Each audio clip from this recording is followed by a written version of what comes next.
지금 55번에 정보 전송 방식과 네트워크 운영 방식에 대한 내용이 나와 있습니다.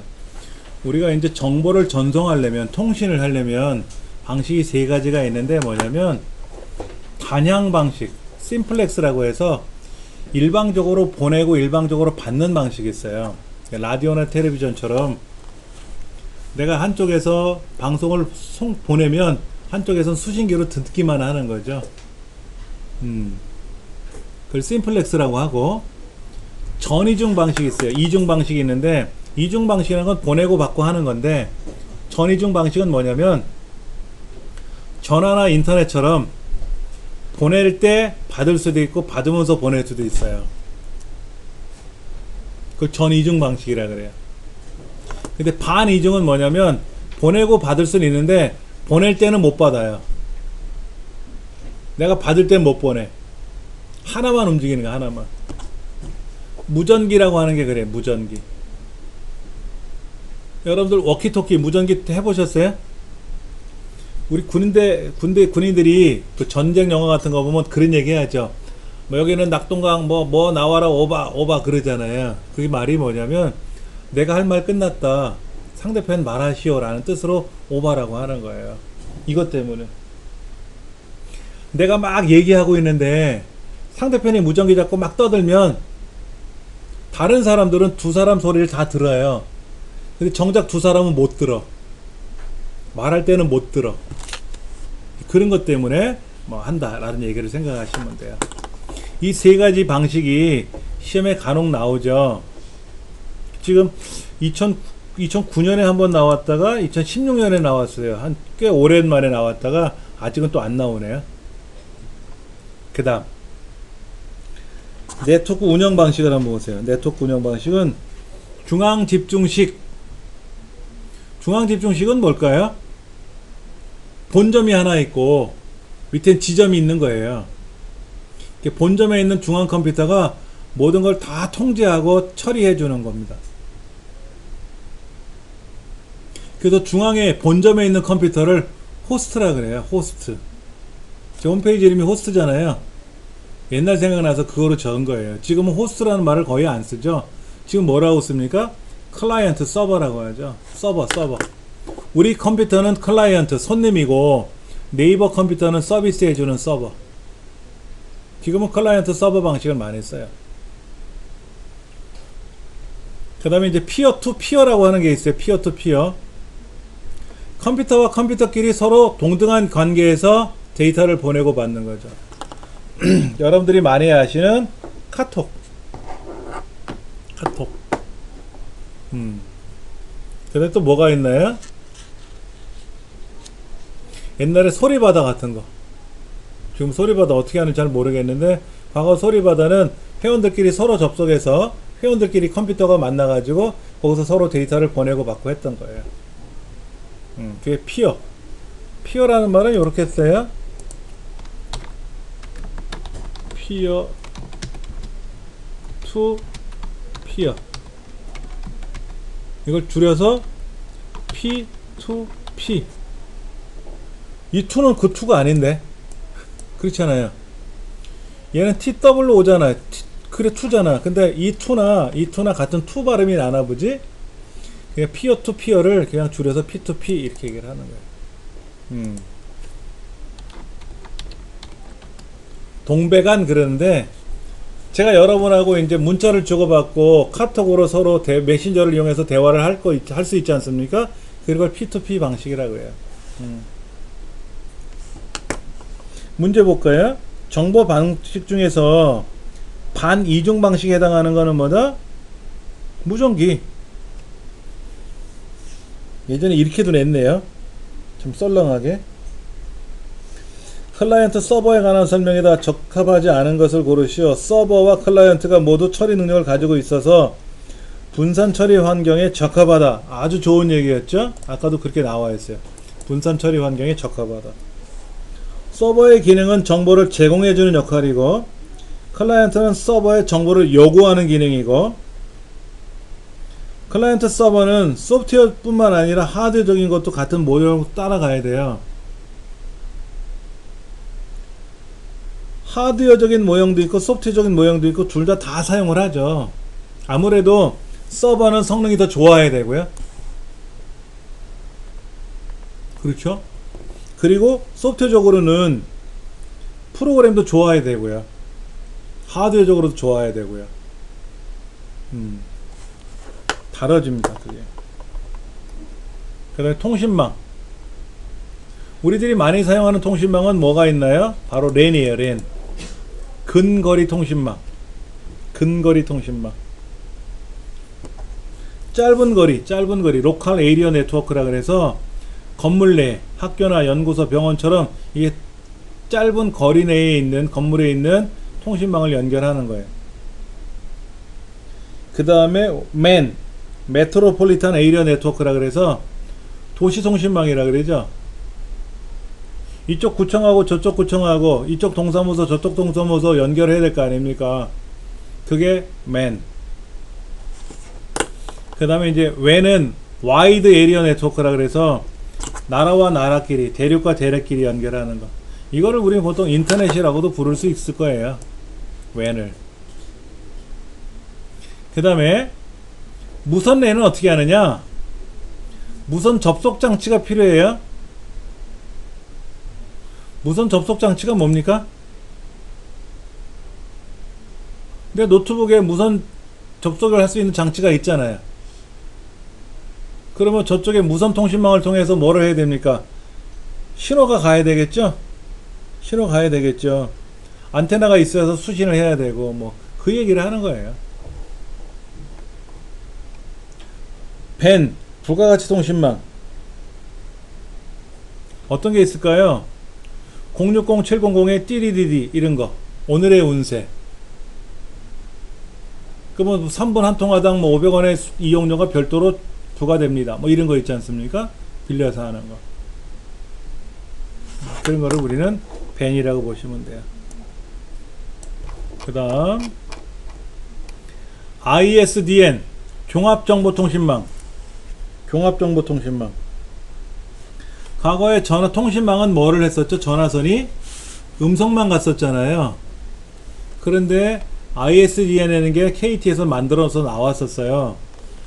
이 ISDN이라는 거를 이제 연결을 하면은 이거는 데이터도 가고 동영상도 가고 움직이더라 이거지. 좀 더 빠르고 전화선보다. 요거는 좀 비싼데 이거 가지고 예전에 인터넷도 하고 그랬었어요. 그런 통신망이에요. 종합정보통신망. 그거를 상품화 시켜서 판매도 했었고 이론적인 용어도 나와 있고. 그 다음에 광대역 통신망. 비동기식 전달 방식이라 그래요. 비동기식. 동기식은 뭐냐, 비동기식은 뭐냐 알아야 돼요. 동기식은 순서대로 가는 게 동기식입니다. 비동기식은 흩어져서 가서 한쪽에 모이면 돼요.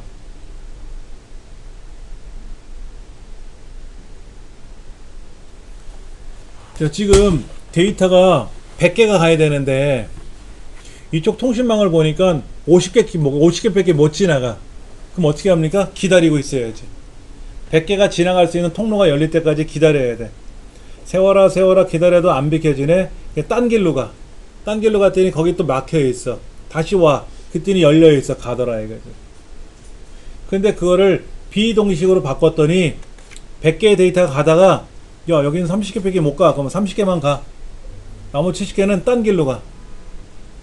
딴 길로 가서 거기서 또 흩어져서 가. 가가지고 저쪽 목적지에서 순서대로 만나면 될 거 아니냐 이거죠. 그럼 100이 왔을 거 아닙니까? 그게 비동기식이에요. 비동기식이 빠르죠. 대신에 흩어져서 가야 되니까 순서대로 다시 모아놔야 되잖아요. 순서를 모으려니까 1번 다면 2번, 2번 다면 3번이 있다는 걸 알려줘야 되잖아. 네 옆에는 누구다라는 걸 알려줘야 되잖아. 그전에는 옆 사람 손잡 꼭 잡고 갔었단 말이야. 흩어지지 않으니까. 근데 그렇게 하려니까는 길이 비좁죠. 불편했던 거죠. 그래서 비동기식 전달 방식을 사용한다. 이걸 기억하시면 돼요. ATM은 여기 비동기식 전달 방식의 ATM이라고 나오는데 작게 나누어서 빠르게 전송하는 거. 통째로 못 가니까 쪼개야죠. 쪼개서 가야지. 그렇게 생각하시면 됩니다. 그 다음 이걸 허브라 그래요. 허브. 그러면 우리들이 알고 있는 이걸 랜 카드라 그래요. 네트워크 어댑터. 근데 어떤 거는 이렇게 4개짜리가 붙어 있는 애도 있고, 그렇죠? 하나만 돼 있는 것도 있고. 그럼 이거를 컴퓨터에다 꽂아 가지고 여기다 인터넷선을 연결을 해주면 되는 거예요. 그러니까 초창기에나 컴퓨터들은 통신을 안 했거든요. 그러니까 보드에 이게 없었어요. 그러니까 인터넷 하고 싶은 사람은 얘를 샀어. 2, 3만원 주고 사가지고 꽂아가지고 이제 선을 꽂아가지고 연결을 하면, 서비스 신청하면 선을 연결해서 인터넷을 했던 거죠. 근데 세월이 지나다 보니까 어떻습니까? 다 인터넷을 하네. 안 하는 사람이 극히 없을 정도로. 그러니까는 메인보드에다 아예 이 회로가 붙어 있죠. 지금은 회로가 이제 붙어 있죠. 근데 여러 명이 사용하려면 보세요. 여기 허브가 있고요. 허브가 있고 서비스를 해주는 중앙 컴퓨터 서버가 있고, 여기에 이제 컴퓨터 PC나 맥이 들어있겠죠. 그러면 이 통신망을 통해서 서버에 접속을 해가지고 궁금한 걸 물어보고 자료를 빼가는 거죠. 그럼 이 나머지 4대들은 클라이언트라고 부르는 겁니다. 그럼 요거 중앙에 있는 요 장치가 뭐냐면 바로 이 허브죠. 허브. 여러분들 보시면 여기 앞에 공유기가 있는데, 여러분 가정의 공유기의 뒷면에 보시면 요게 들어가는 선 하나, 나가는 선 4개, 그래서 5개 포트가 그려져 있을 거예요. 이건 8포트짜리고요 16포트짜리도 있고 32포트짜리도 있고 큰 것도 있어요. 많아요. 그러면 네이버 서버 센터에 가면 이런 통신망이 연결이 되게끔 굉장히 많은 선들이 들어올 거 아닙니까? 100개, 200개가 아니잖아요. 구글 아시아 권역 센터에 가면요, 서버가 25만 대가 있대요. 25만 대 서버가 하나가 아니라 25만 대가 종류별로 작동이 돼서 우리가 서버에, 구글에다 검색을 하고 요청을 하면 서비스를 해주는 거예요. 그럼 거기는 25만 대 네트워크 통신선이 연결이 돼 있겠죠. 그렇죠. 그러면 그 통신선 하나에 굉장히 많은 사람, 몇백 명, 몇천 명이 접속을 해가지고 서비스를 요청을 할 거란 말이에요. 이건 가정용이고. 여기 뒤에 보시면 인터넷선 연결하는 데가 있지 않습니까? 이제는 이게 다 있는 거죠. 자, 그러면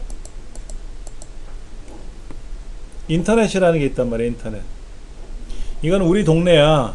이건 저쪽 서비스 해주는 동네고, 그러면 여기다가 인터넷을 연결했으니까 내가 뭐를 요청을 하면 이쪽 네이버든 구글에 가든 다음에 가서 서비스 해주는 서버에 접속을 해서 어떤 자료를 가져올 거 아니냐 이거죠.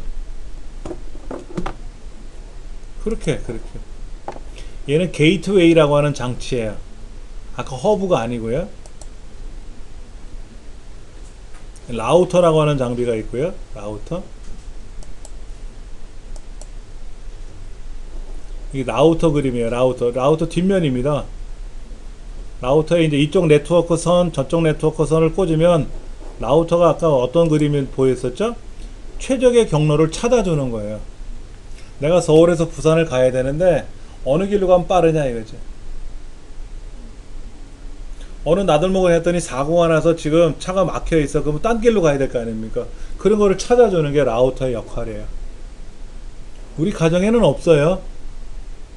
가정에는 라우터가 필요 없죠. 어차피 우리는 아파트에 사시는 분들은 아파트 관리사무소에 거기에 허브가 있거든요. 거기에 접속만 하면 거기에서 서비스 센터로 갈 거란 말이야. 그쪽 서비스 센터에서 라우터를 돌리는 거지 우리 가정에는 필요가 없어요. 리피터라 그래. 리피터. 이거는 신호가 약해지면 신호를 세게 해줘야 되거든. 차가 덜덜덜 더디게 가면 빨리 가라고 해야 목적지 빨리 갈 거 아닙니까? 그런 역할을 해주는 게 리피터입니다. 인터넷선 꽂는 건 똑같이 있는데 얘 역할이 좀 다르다 이거죠. 예. 브릿지는 다리 역할을 하는 거예요. 이쪽 통신망 저쪽 통신망을 연결해 줄 때 쓰는 거예요. 뭐 그림 봐갖고 헷갈릴 수 있습니다만 하여튼 이런 장치들이 컴퓨터 내부적으로 많이 돌아가요. 그 중에 첫 번째가 그 인터넷 선을 꽂는데, 우리 컴퓨터 뒷면에 보면 인터넷 선을 꽂아야 될 거 아닙니까? 그게 이더넷 카드, 네트워크 어댑터, 네트워크 인터페이스 카드, 이렇게 얘기를 하는 겁니다.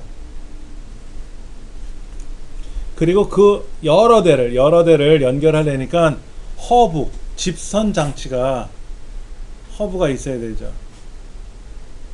허브에는 더미 허브, 바보, 더맨더머 더미, 그리고 빠른 스위칭 허브 두 가지가 있는데, 초기에는 더미 허브를 사용했었어요.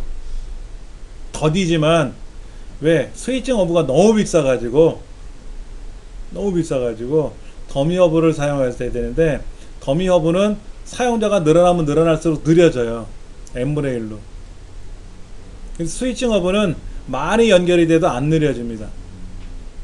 대신에 가격이 비싸고요.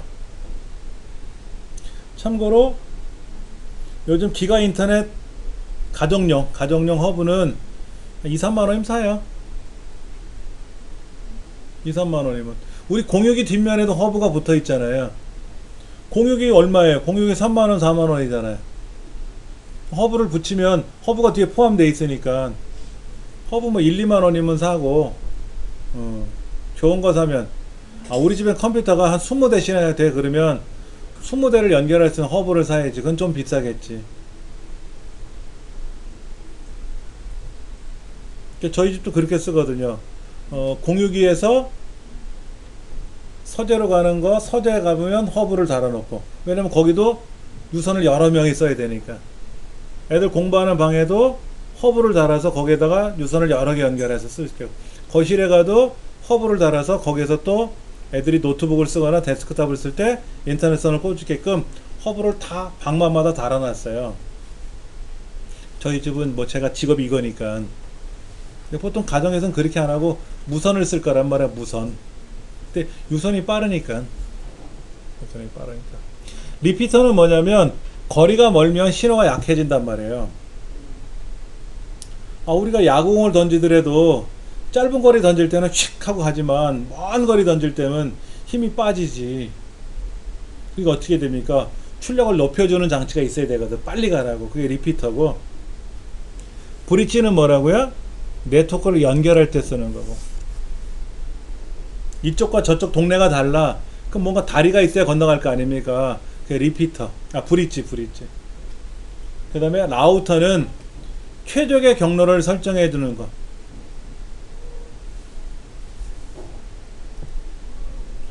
경로를 설정을 못하면 못 찾아가지. 길을 알아야 갈 거 아닙니까? 그 길 찾아주는 게 라우터예요. 게이트웨이는 네트워크와 네트워크를 연결해주는 어떤 그 출입구, 게이트웨이, 출입구 같은 역할을 해준다. 그 필요한 용어들만 몇 가지 기억하시면 문제는 풀 수가 있을 겁니다. 다음 통신망에서 옳지 않은 걸 고르시오, 뭐 이런 거 나와 있으니까 거기 있는 문제를 좀 보시면 좋겠고요. 그 다음에 이 지금 네트워크 관련 장비에 관한 문제도 시험에 많이 나왔어요. 얘도 문제를 많이 풀어 보셔야 되고요. 거기 페이지 넘겨 보시면 통신 장비에 대한 설명이다. 게이트웨이가 뭐고, 라우터가 뭐고, 스위칭 허브가 뭐고, 리피터가 뭐고, 이런 말이 나와 있잖아요. 그것도 답을 풀어 보셔야 되고, 그 다음에 이 네트워크를 연결하는데 사용되는 장비로 거리가 먼 거 되는데, 백도어란 말이 나왔어요. 백도어. 아까 여기 용어에는 백도어가 없었지 않습니까? 백도어는 우리말로 뒷문, 더 간편하게 표현하면 개구멍. 학교 시간에 학교에서 점심시간에 밖에 못 나가잖아요. 수희 아저씨가 못 나가게 하더라고. 그럼 어떻게 하냐면 담장을 넘던지 개구멍으로 들어가서 빠져나가는 게 있었단 말이에요. 이게 뭐냐면 통신 전문가들이 네트워크에 관련된 거를 이제 어느 회사에 가서 네트워크 장비를 설정하고 네트워크를 설정해 줘야 될 거 아닙니까? 그런데 생각해 보세요. A라는 회사의 네트워크를 관리하려면 A 회사에 들어와야죠. 이 회사에 와야 될 거 아닙니까? 근데 이 회사에 들어오려면 뭐 출입증도 있어야 되고 뭐도 있고 불편하거든요. 그러니까 뒷문을 하나 만들어 놓은 거예요. 자기네들끼리 들락날락 할 수 있는 통신 네트워크를 하나 따로 만들어서 골로 들어가고 나가서 네트워크를 관리하고 나오는 거예요. 출입문 없어도, 출입증 없어도 들락날락 거릴 수 있어요. 자기만의. 이게 보편화되어 있어요. 그러다 보니까 해커들은 다른 네트워크를 침투할 때 어떻게 들어오냐, 정문을 들어가면 관계자 출입금지 못 들어갈 거 아닙니까? 그러니까 그 네트워크에 백도어를 찾는 거야. 백도어는 꼭 있다고 생각하니까. 근데 백도어는 보통 사람은 못 찾지만 잘하는 사람은 금방 찾거든요.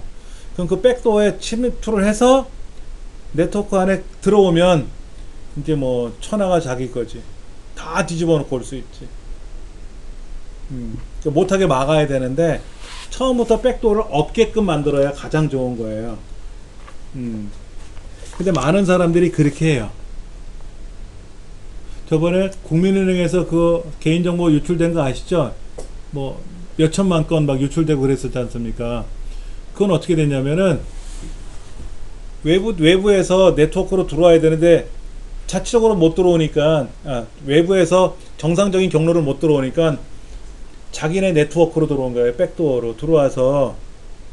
해커가 해킹한 게 아니고요, 그 네트워크 관리자가 돈을 받고 거기 있는 정보를 빼간 거예요. 자기가 관리하는 회사에, 국민카드에. 외부 사람이 들어온 게 아니라 관리자가 들어온 거예요. 관리자가 들어와서, 야, 거기 너 관리하니까 저기 신용정보, 개인정보 좀 빼다 줄래? 한 개당 얼마씩 줄 테니까. 그러니까 오케이 해갖고 USB 메모리에서 딱 빼온 거예요. 근데 그게 기록이 남아요. 다 남아요. 그러니까 모르는 사람은 못 찾지. 근데 감사를 할 거 아닙니까? 그럼 다른 네트워크 전문가가 와서 검사를 할 거 아닙니까? 그랬더니 야, 어마어마한 정보가 빠져나간 게 확인이 된 거지. 몇천만 건이. 예, 그런 경우도 있고요. 어디는 또 USB 메모리가 작동이 안 되게끔 막아놔요. 빼갈까봐. 그랬더니 프린터로 찍어 놓은 거야. 프린터로 찍어 가지고 자기 백팩에다가 하루에 몇백 장씩 인쇄를 해서 나가는 거야. 계속 들락날락 거리면서. 그런 사례도 있었고요.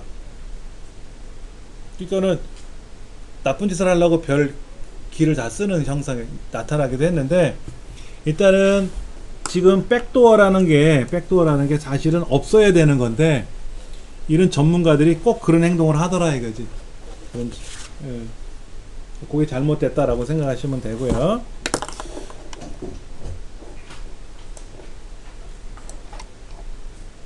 인트라넷.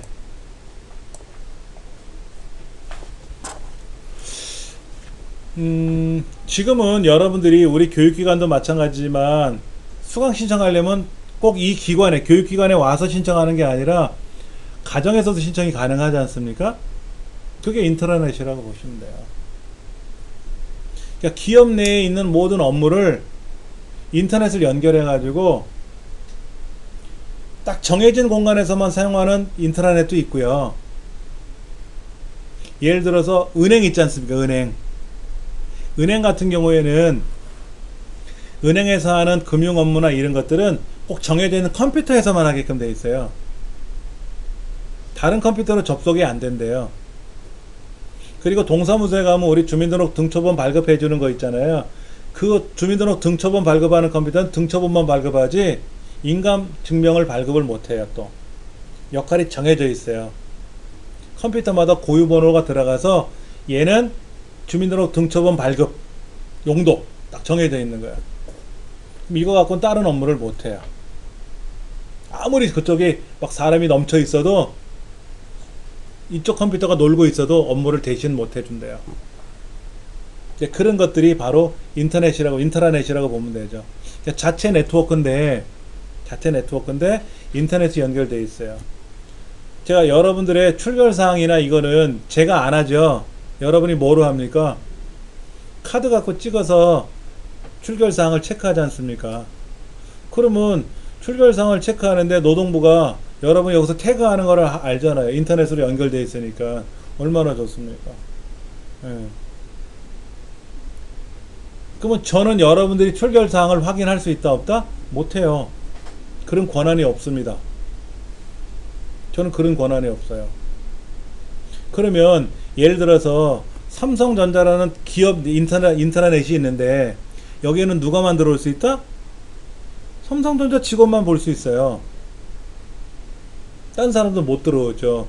그런데 이제 그 삼성전자에 납품하는 업체도 있을 거 아닙니까? 그 납품하는 업체들도 삼성전자의 네트워크에 들어와야 될 거 아니냐 이거지. 또 고객 업체들도 있을 거 아닙니까? 그러면 당신네들은 요런 권한을 줄 테니까 요런 업무만 해서 보세요 라고 또 개방을 해줘야 되거든요. 그건 엑스트라넷이라 그래요. 인트라넷보다 조금 더 넓힌 거.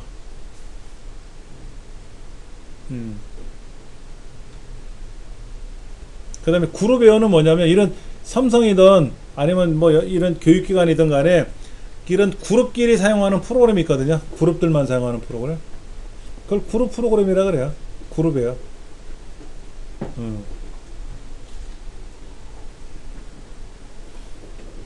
자, 그 다음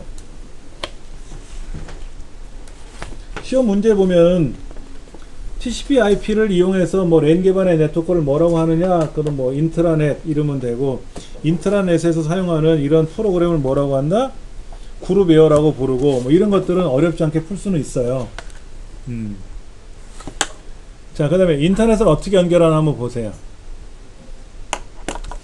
우리 처음에 인터넷 등장했을 때 어떻게 연결했습니까? 전화선이 있었잖아. 가정에 있는 전화선. 전화선이 여러분들 몇 가닥 들어오는지 아세요? 그 전화기 플러그 꽂지 않습니까? 벽에다가. 위에 두 가닥, 아래 두 가닥, 네 가닥에 들어오더라고요. 근데 보통 밑에만 연결되어 있는데, 위에는 인터넷용이고요. 아래는 전화용이에요. 그래서 네 가닥이 꽂혀요. 네 가닥이. 그래서 기존 전화선에 두 가닥을 더 받아가지고, 전화기를 쓸 때는 아래쪽에 있는 거를 쓰고, 인터넷 쓸 때는 위 거를 써가지고 서로 사용하게끔 만들자. 그게 ADSL이에요. ADSL. 근데 ADSL이 느려. 업로드 다운로드가 그나마 다운로드는 빠른데 업로드가 느려. 불편해. 속도는요 한 1메가? 1메가? 빠르면 한 3메가? 실제로 예전에. 그러다가 VDSL로 바뀌었습니다. VDSL은 한 13메가 나오더라고요. 인터넷 속도가. 그러다가 뭐가 나왔어요? 그 LG에서 초고속 통신망 해가지고 나왔죠. 100메가. 100메가. 여기서 말하는 전용선은 아니고요. 요거. FTTH.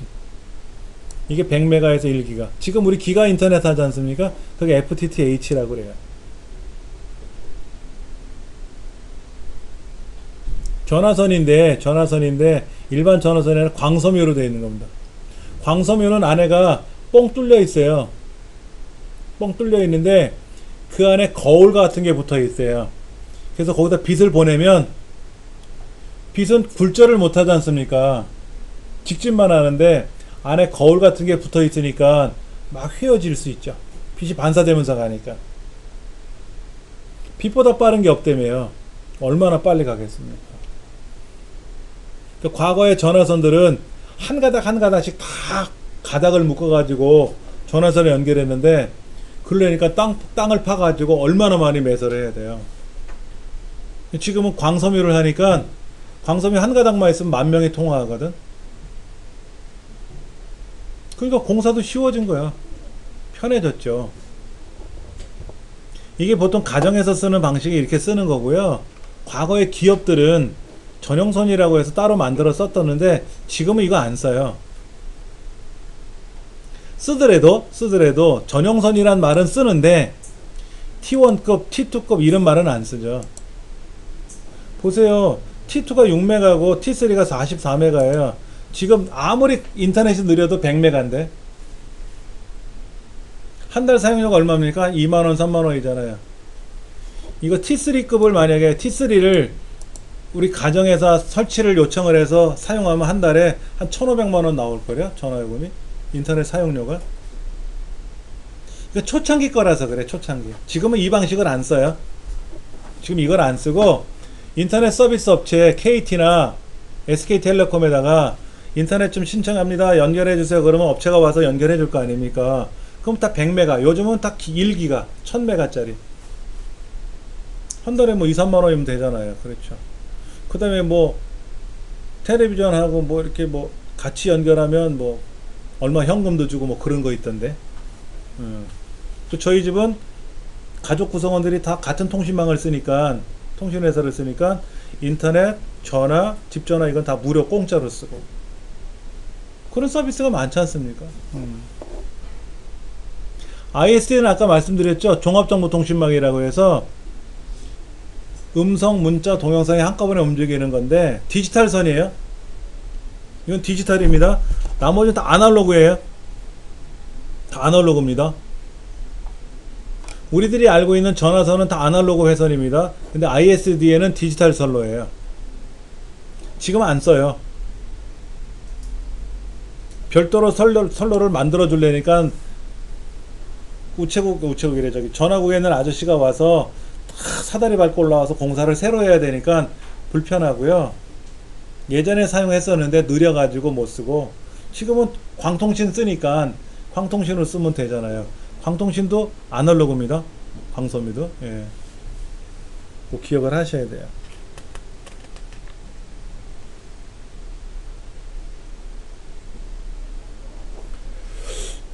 그 내용을 한번 보면 이제 이거 중요한 거 나왔다. 코덱, 모뎀. 여러분 가정에 모뎀 하나씩 있죠? 모뎀이라고 부르는 건데, 이거는 뭐냐면 다른 말로 변복조 장치라 그래요.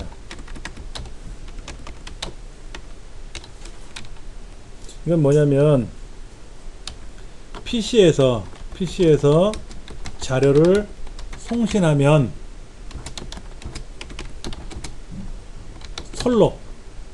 선로를 통해서 상대편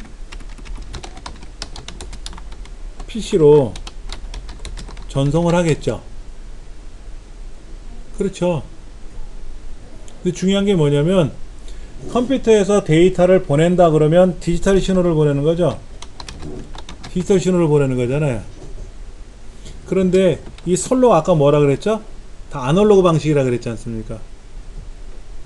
광섬유도 아날로그라 그랬잖아요. 이거를 아날로그 신호로 바꿔야 되고요. 이걸 다시 내 컴퓨터로 올 때는 디지털 신호로 다시 바꿔야만이 내 컴퓨터에 보인단 말이에요. 그러면 디지털을 아날로그로 바꾸는 작업이 필요하겠고요. 이거를 우리는 변조라 그래, 변조. 그리고 아날로그를 디지털로 바꾸는 과정을 복조라고 합니다. 이 변조를 영어로 이렇게 써요. 모듈레이션. 복조는 디모듈레이션 그래요. 그래서 모뎀이라고 부르는 겁니다. 합성어예요, 합성어.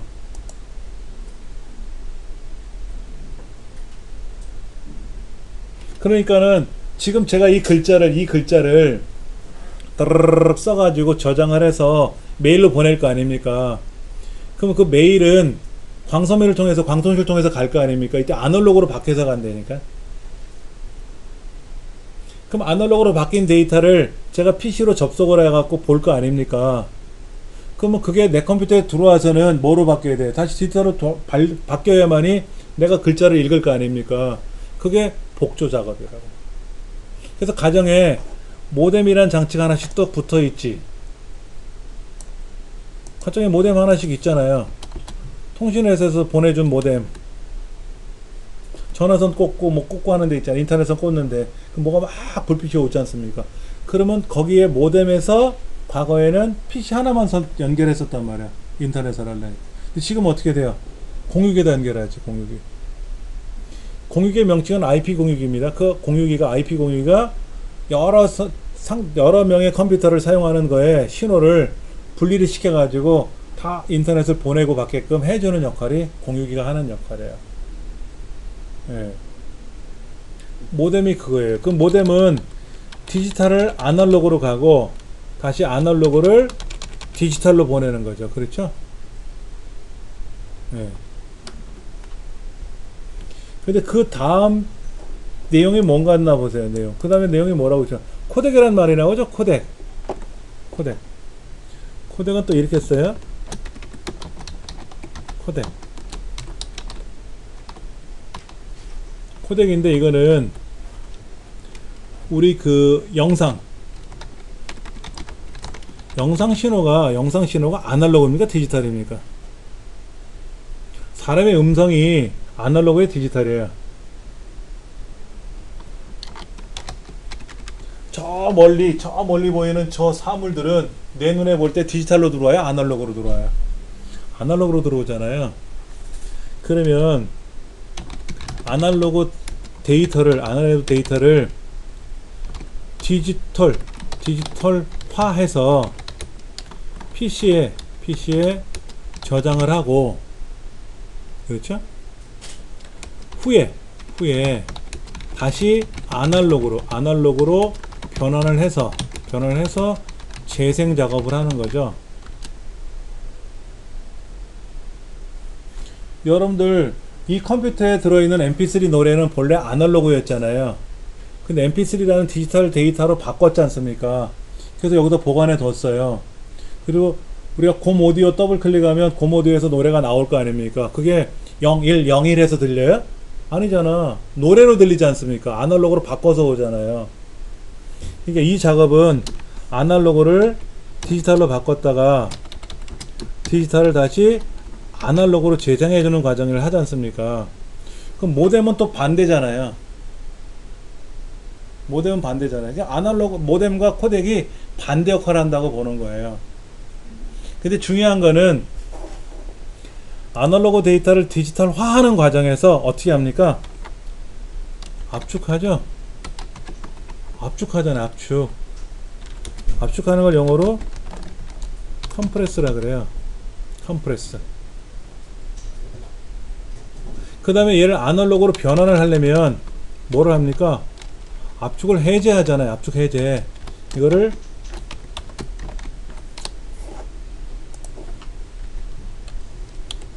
디컴프레스라 그래요. 디컴프레스. 그래서 코덱이라고도 얘기를 해요. 그의 줄임말이 코덱입니다. 코덱이라는 말 어디서 들어보셨어요? 영화를 재생하려고 더블 클릭했더니 곰플레이어가 뭐 코덱이 안 맞아요 어쩌고 저쩌고 이런 얘기 들어보셨을 거란 말이에요. 모든 디지털 데이터들은 기존에 아날로그로 되어 있던 데이터를 압축해서 보관해 두는 거거든요. 용량이 너무 커서. 이때 어떤 방식으로 압축을 하겠다라고 압축을 한 거예요.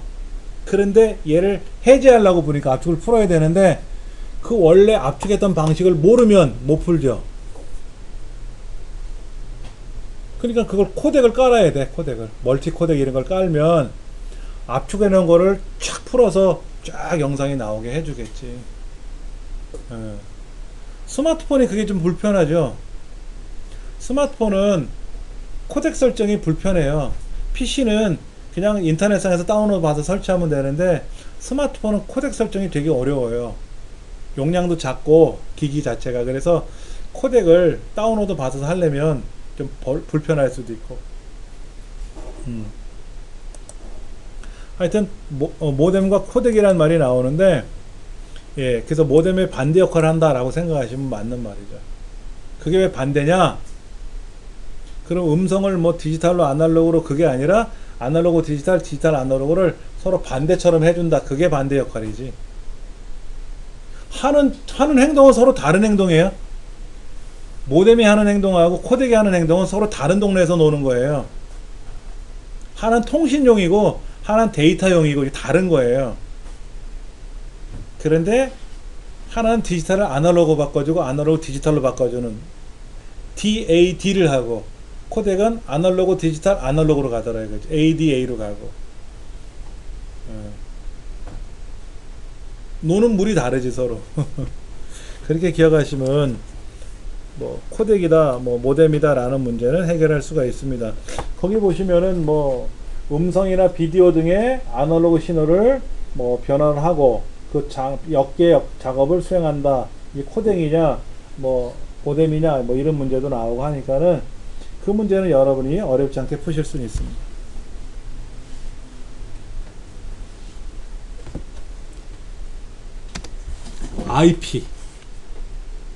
IP는 통신을 하는 장비에 고유적으로 붙는 주소예요. 고유적으로 붙는 주소인데, 아까 제가 그 뭐 매크로 얘기도 나오면서 뭐 댓글 얘기도 나오고 하면서 뭐 그 비행기 모드로 바꾸고 나서 다시 설정을 해제하면 IP 주소가 바뀐다라고 얘기했지 않습니까? IP는 그 기계마다 부여되는 고유 주소인데 딱 고정된 건 아니에요. 바뀔 수 있어요. 바뀔 수가 있어요. 그리고 우리 강의실에 들어와 있는 IP 주소를 이 컴퓨터를 가지고 저희 집으로 가져와서 인터넷 연결하면 또 인터넷이 연결이 안 돼요. 여기 인터넷, 우리 교육기관에 들어온 인터넷 IP가 있단 말이에요. 그 IP를 이 컴퓨터에서 세팅하고 쓰는 거예요. 그럼 A 교육기관, B 교육기관, 뭐 C라는 어느 회사 IP가 서로 다 다르게 오거든요. 그건 서비스 업체에서 지정해 주는 거니까. 근데 그 IP가 바뀌면 네트워크가 불능이 되는 겁니다. 근데 그 IP가 처음에는 한 번은 설명드린 것 같은데 초기에 IPv4라는 게 나왔다가 얘가 부족한 현상이 발생하니까 IPv6으로 바뀌었습니다 라고 한번 알려드린 적이 있을 거예요. 앞부분에 나왔었어요. IP는 IPv4는 32비트 즉 8비트씩 4개, 그래서 10진수로 표현하고 중간중간에 점으로 구성하고 점으로 표현하고, 그 다음에 클래스가 5개가 있고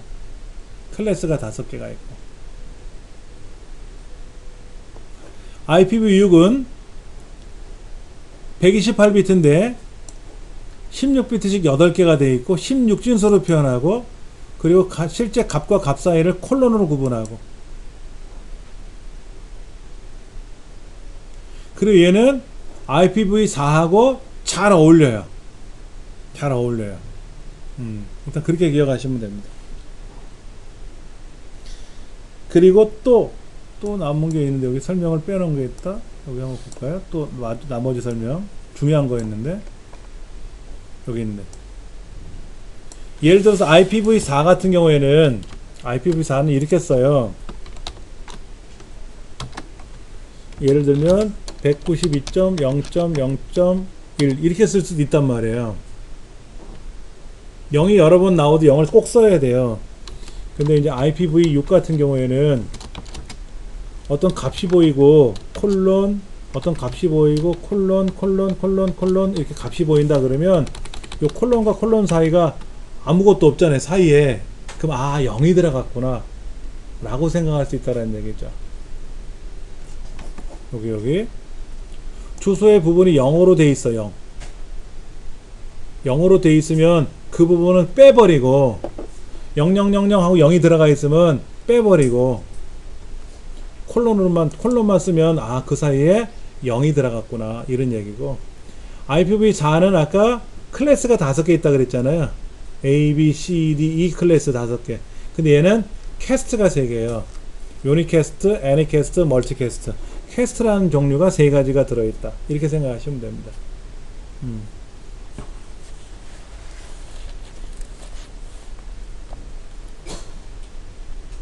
그 다음 도메인. 여러분 도메인은 영어로 도메인이란 단어가 도메인 이렇게 쓰잖아요. 도메인. 이거는 뭐 내 땅, 내 소유 이런 게 도메인이라고 부른대요. 사전적인 뜻이. 우리들이 알고 있는 www. 네이버.com 뭐 이런 거 있지 않습니까? 이걸 도메인이라고 하는 거죠. www.kbs.co.kr 이런 것들을 도메인이라고 부르는 거예요. 그러니까 도메인은 내 거니까 등록을 해야 돼요. 내 이 명의로. 어디에다가 도메인을 등록하는 회사가 있단 말이에요. 거기다 이제 등록을 해야 되고. 그런데 본래는 IP가 숫자로 되어 있거든요. 요놈의 숫자를 기억하기가 어려운 거야.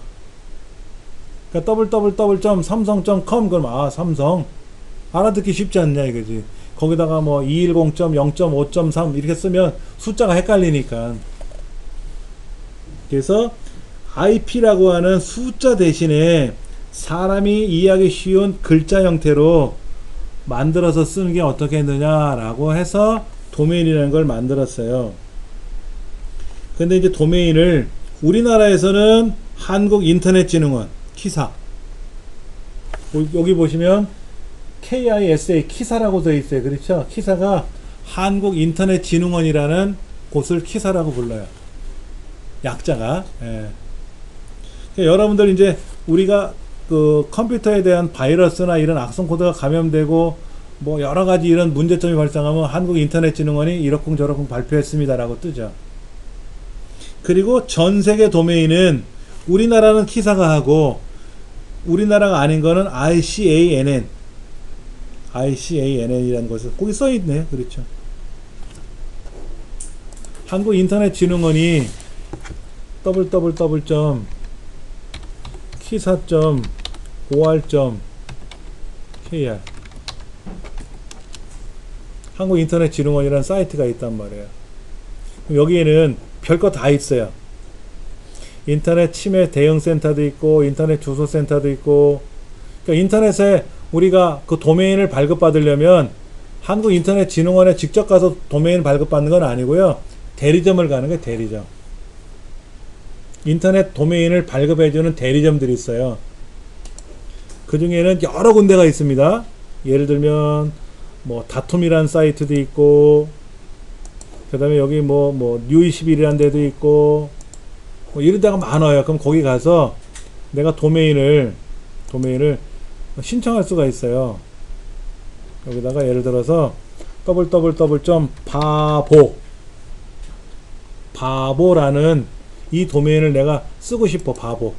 그러면 바보.com 누가 쓰고 있고 바보.net 쓰고 있고 바보.co.kr 누가 쓰고 있대. 못 쓰네. 바보라는 말은 또 못 써. 여기 주권 써. 그러면 이제 또 다른 걸 한번 검색해 봐야지. 에이 마음에 안 들어. 그러면 바보천사라는 도메인을 누가 쓰는지 한번 검색해 봐야지. 그러면 바보천사.co.kr은 안 쓴대. 그러니까 1년에 2만원 내고 쓸래 이거지. 요즘 할인하나봐. 11,000원에. 그럼 내가 3년간 쓰겠다 그러면 뭐 5만원인데 44,000원만 내면 3년간은 내가 마음대로 쓰는 거지. 이건 또 쓰고 있대. 바보천사는. 바보천사.co.kr은 누가 안 쓰고 있으니까 내가 쓰는 거지. 그럼 누가 쓰는지 궁금하시면은요, 여기다가 해보면 누가 쓰긴 쓰고 있는데 내용은 없죠. 내용은 없잖아요. 지금 내용은 없는데 도메인은 누가 쓰고 있는 거야. 내용은 없다 하더라도 이런 데를 가서 이런 도메인을 물어보는 거죠. 자, 사랑이라는 도메인을 내가 쓰고 싶어. 그러면 여기 뜨네. 마이 사랑은 되는데 그냥 사랑은 안 된대. 다 쓰고 있나봐. 사랑.kr, 사랑.co.kr 다 누가 쓰고 있대. 이런 대리점들에 가서 신청을 하면 그 신청된 정보가 이 한국인터넷진흥원으로 다 등록이 돼요. 옛날에 우리 그 비행기 티켓 사려면 항공사 대리점들 있잖아요. 여행사 같은 데 가서 그렇게 신청하듯이 그렇게 신청을 했던, 지금도 그렇게 하는 거예요. 이거는. 그러면 도메인을 내가 1년간 쓰겠다 그러면 1년간은 내 마음대로 쓸 수가 있으니까, 그 이름은 내 권리를 갖고 있는 거니까 1년 지나면 이제 또 공개 처분되는 거죠. 쓰고 싶은 사람이 쓰면 되는 거죠. 그럼 네이버가 어느 날 회사가 망하면 내가 네이버.com 써도 되겠네. 네이버가 안 쓰는 이상은 내가 써도 되잖아요. 그렇죠? 네이버가 안 망할 것 같고. DNS라는 말이 나와요. DNS. 도메인 네임 서버 시스템이라고 써 있나요? 우리 책에? 도메인 네임 시스템. 우리가 보세요. www.naver.com 치면 이게 실제 인터넷에 접속을 해가지고 네이버로 이동을 할 거 아닙니까? 근데 원래는 네이버는 IP가 있죠. 네이버 서버에 IP가 있을 거 아닙니까? IP를 알고 가야 돼요. 근데 IP를 찾기가 어렵단 말이에요. 우리가 어려우니까 그냥 도메인을 입력을 하면 그 도메인에 해당하는 IP로 넘어가 주면 될 거 아니냐 이거지. 네가 알아서 해주면 될 거 아니냐 이거. 왜 내가 알아서 가게끔 하느냐. 자 어디 갑시다 그러면 알아서 갈 거 아니에요. 택시를 타면 거기 주소가 뭐예요 안 물어봐도 기사님이 알고 착 우리를 데려갈 거 아닙니까. 그게 DNS예요. 네이버 인터넷 네이버의 IP 주소를 모르더라도 네이버 도메인만 입력하면 알아서 네이버 컴퓨터로 간단 말이에요. 그렇게 바꿔주는 역할, 그게 DNS예요. 당연히 모든 컴퓨터마다 DNS는 다 세팅돼 있어요. 걱정 안 하시고 쓰셔도 되는데 이제 시험에 물어보는 거지. 시험에 물어보는 거지.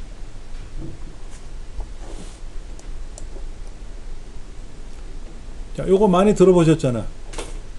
네이버.com 뭐 kbs.co.kr co. 우리나라는 뭐를 쓰죠? KR 코리아를 쓰고 미국은 국가명을 잘 안 쓰더라고요. 미국에서 시작했으니까. 영국은 UK 유나이티드 킹덤, 호주는 AU, 오스트레일리아, 오스트리아는 AT, 중국은 CN, 북한은 KP. 나라마다 다 도메인, 그 국가 도메인은 있어요. 근데 우리나라가 KP로 접속을 못해요. 북한 도메인으로 접속을 못한다고 자동으로 다 막죠. 그리고 검사 와요. 어쭈 이것이 왜 여기 글로 들어가려 그랬지 하고 어느 날 슬며시 우리 집에 누가 오기도 한단 말이야.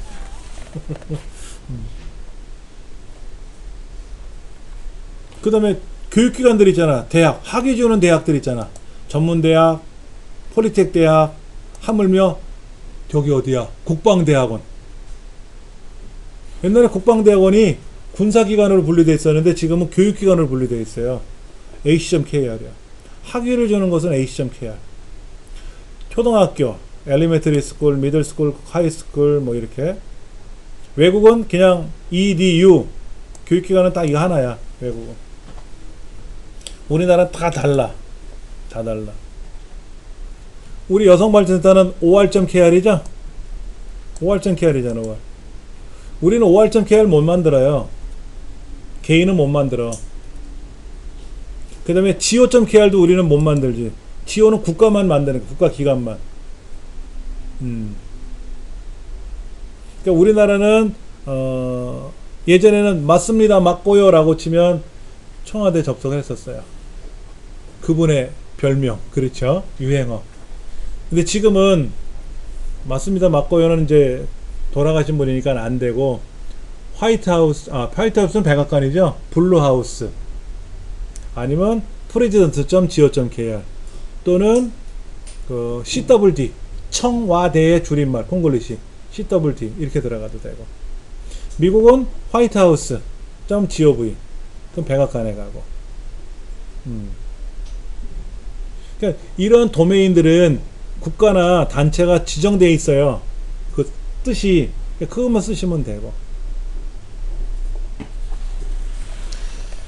한국에서 부여하는 기관 분류 도메인에 해당한 설명이다. 옳지 않은 것은 정부기관은 GO고 개인은 PE person 어디 갔어? 여기 person 여기 있네. PE.KR. 그러니까 여러분들이 도메인을 만드시려면 여러분은 학교도 아니고 교육법인도 아니잖아요. 그 다음에 회사도 아니잖아. 그 법인이나 개인 사업자로 등록한 게 아니잖아요. CO도 못 만들고 AC도 아니고 교육기관도 아니고 OR도 아니고 GO도 아니니까 그냥 P.KR 쓰는 거예요. P, person, 개인이 쓰는 거. 그럼 여러분이 이제 사업자 등록을 내셔서 세무서에 사업자 등록을 내시면 이제 회사가 되잖아요. 가게가 되니까 그때는 CO.KR 만들 수가 있는 거고. 근데 제 홈페이지는 그거 아니잖아요. 제 홈페이지는 요거였잖아요. 요거. 원래는 얘가 요거였어요. 이건 1차 도메인이라고 해요. 1차 도메인. 1차 도메인. 쟤는 2차 도메인이라고 그래요. 그럼 3차 도메인은 뭐냐면 이렇게 되어 있는 거 있어요. 여기에 예를 들어서 뭐 이렇게 이거면 3차 도메인이라고 그래요.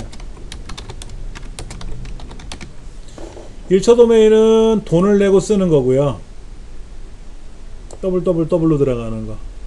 2차 도메인은 1차 도메인 주인한테 월세를 사든 전세를 사든 사면 되고, 3차 도메인은 2차 도메인이 만들어 쓰면 되는 거고.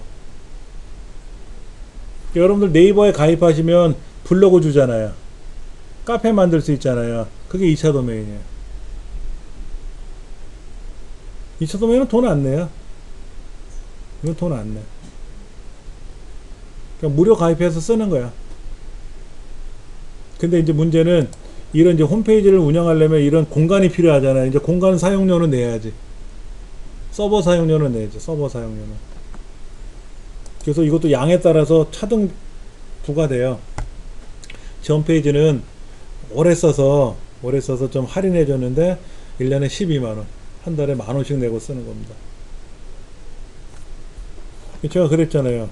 요 기간까지는 제가 무료로 쓰게 할 겁니다 라고 했잖아요. 요거 지나면 제가 안 한다니까. 이거 돈 안 낸다니까. 돈 안 내면 서버 폐쇄시키겠죠, 제거. 그러니까 29년까지 꼭 공부하셔야 돼요. 자, 그 다음에 페이지 넘겨보시면 URL이라는 말이 나와요. URL. 자, 여기 한번 보세요. 제 홈페이지 보시면 이 공부방이라고 하는 공부방의 원래 주소가 이렇게 길어요.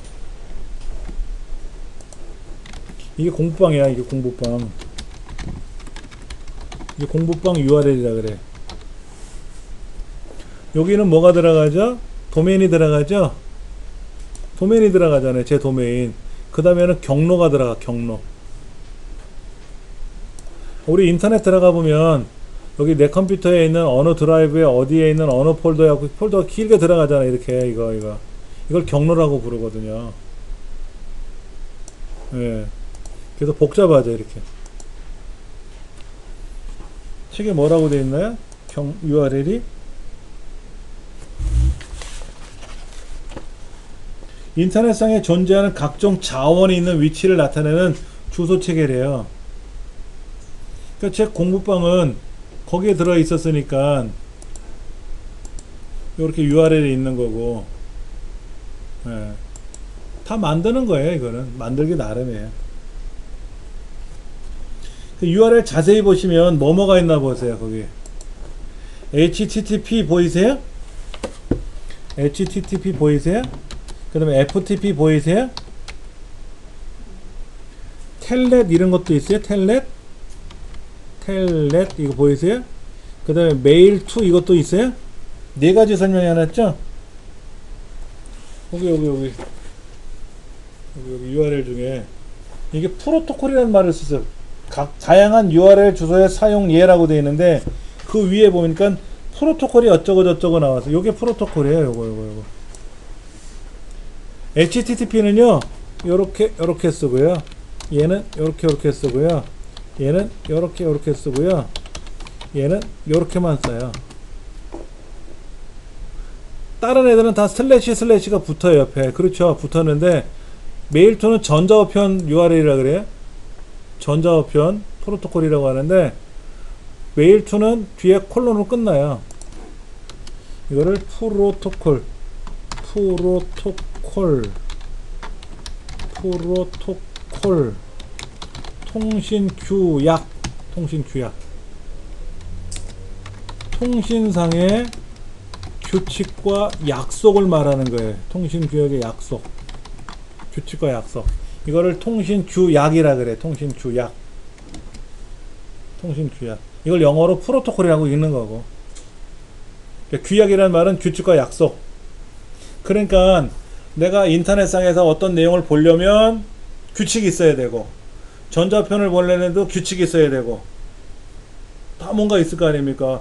우리가 신호등 횡단보도를 건너갈 때도 규칙이 있어야 되고, 그렇잖아요. 다 그런 게 있는 것처럼 통신 다 그런 게 있어요. 근데 이게 너무 많아갖고 헷갈리는 거지. 근데 일단은 메일2는 콜론 다음에 아무것도 없다. 나머지는 뭐 극구 했는데 얘는 없더라. 일단 그거가 틀리니까 그걸 기억하시면 돼요. 이번 문제 그렇게 생겼잖아. 메일2 콜론 슬래시 이게 틀린 거지. 밑에 프로토콜이 뭐라고 나와 있습니까? 통신상의 규약이라고 부른다 그랬죠. 규약. 규칙과 약속. 뭐 TCP라는 규약이 있고, TCP는 TCP란 따로, IP 따로. TCP, IP라는 말을 많이 써요. 우리 통신을 하는데. 뭐 이런 말 저런 말들이 많이 들어가는데, 그런 규약이 있고, 또 오른쪽 위에 보면 뭐 ICMP, UDP, ARP 뭐 이런 규칙도 있다 그러는데, 시험에 많이 나오는 거는 TCP, IP 두 가지예요. TCP는 어느 계층이래요?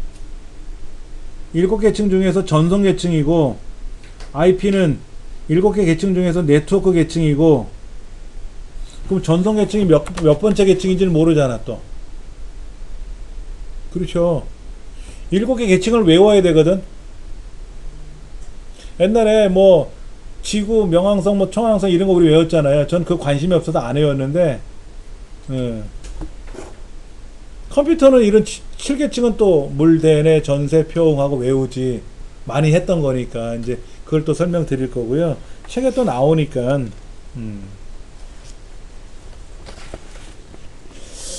다음 시간에 이제 프로토콜을 좀 더 세밀하게 설명을 드리면서 어떤 내용이 나오는지 이것도 배워야 되고요.